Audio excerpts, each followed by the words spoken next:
For this segment of Journey of Gratitude, I traveled to Manila to meet with one of our Gratitude Fellows, Jaton Zulueta, a young man on a mission led by his faith to challenge that education system and provide good education for hundreds of thousands of underserved children. Jaton and I walked some truly rough neighborhoods of Manila, and I could see firsthand how his learning centers can change the future of these children. I hope you'll be inspired by Jaton's journey. Hello, I'm Jaton Zulueta. I'm the founder and executive director of AHA Learning Center, and I was a Gratitude Fellow in 2021. I grew up in a very loving family.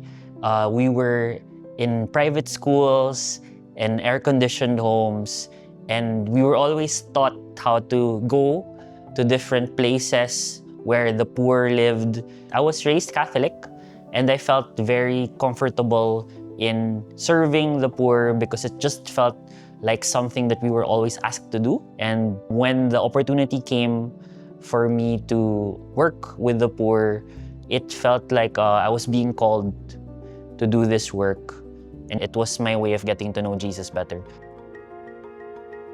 How AHA Learning Center started, it was me in the middle of a few graves with a pencil, a couple of pieces of paper, and 60 kids hovered all over me. I would teach for 4 and 5 hours. We would play, we would teach math by subtracting your year of death and your year of birth, and we would end with a Coca-Cola. So from that to this shows not only how much we've grown, but how much I've grown. But from that first batch, I still remember everyone's name. AHA Learning Center is a non-profit organization which I founded and I'm the executive director of for the last 16 years. It started out as a small community project, but now is serving 26,000 students in the public school system every year. The organization which I founded, AHA Learning Center, hopes to answer one basic question: what if those who had the least in life can get the best in education? One of the things a lot of people don't know is that my organization, AHA Learning Center, stands for Angels Here Abound, AHA.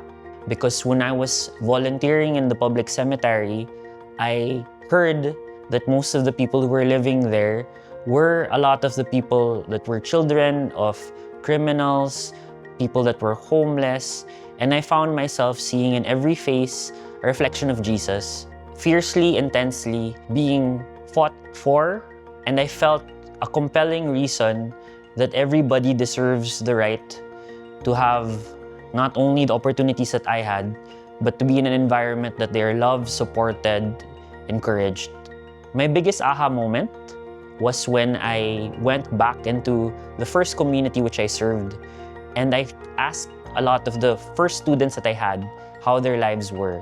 And I was surprised to find out that most of them had gone back into drugs, were in some form of the criminal system, and much worse off than I expected.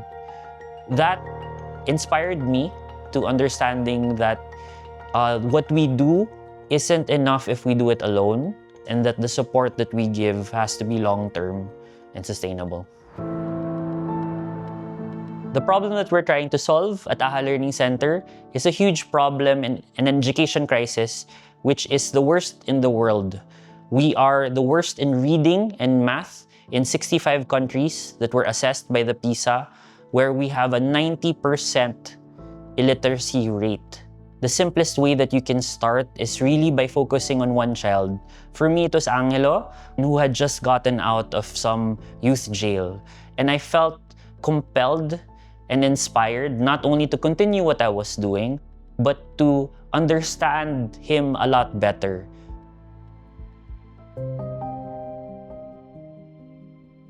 As a fellow of the Gratitude Program, I was honored to be chosen to represent the Philippines, to have a mentor which checked in and dedicated many hours to listening and brainstorming with me and figuring things out.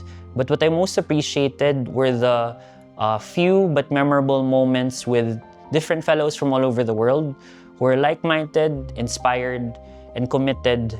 Being in a room filled with changemakers has inspired me to believe that I'm not alone and that there are many more like me all over the world, and we are not so different.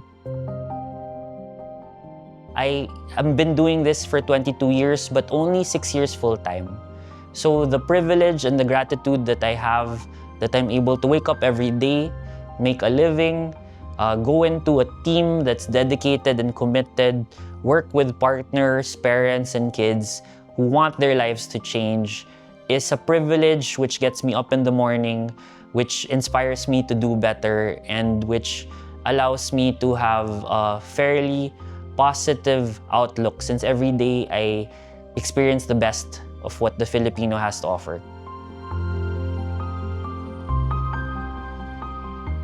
One of the reasons why I do what I do is because I grew up being loved.